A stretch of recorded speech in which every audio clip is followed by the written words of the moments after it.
जो गाड़िया से पंचसखा आसते पचारि दासिया बाउरी को कि दासिया बाउरी कौन भक्त जने से कौटी आप तो माछ धरछन तो से जो कहानीटी यही पोखरीर कहानी यही गाड़ियार कहानी जोटी कि आज पर्यंत भी कहीं माछ एटू खाते कि नियंतनी।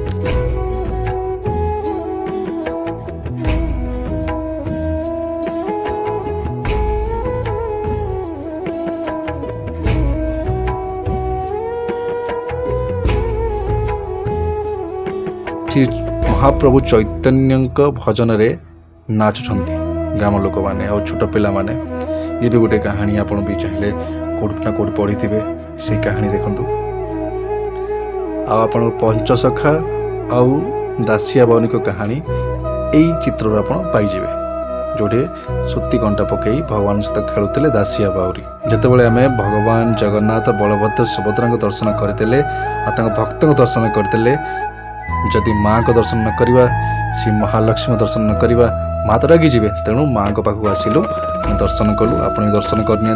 श्री महालक्ष्मी को महालक्ष्मी दर्शन कर सारा पर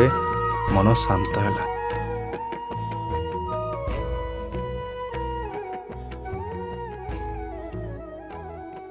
तापर मु खोजी बुलेली सब तो दर्शन पाइली प्रभु दर्शन पाइली तो आउ क्या छाड़ी कि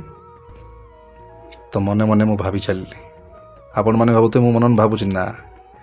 मु जानी क्या दर्शन छाड़ी तो ता पूर्व आप देखी नियंतु एठे यज्ञ कुंड होम कुंड हुए एठे जहाँ यज्ञ होम हुए एठारे हुए ये देखी दिंतु। तो वर्तमान जीवा मो प्रभु मो रामंकर भक्त श्री जगन्नाथ भक्त श्री हनुमान पाखक जहाँ को दर्शन बिना मो जीवन भी अधूरा। तो प्रभु श्री हनुमान को दर्शन पर आहरी मन को तृप्ति मिला। तबे प्रभु श्री हनुमान को दर्शन भी सरला प्रभु श्री जगन्नाथ बलभद्र सुभद्रा दर्शन सरला तापरे माँ लक्ष्मी को दर्शन सरला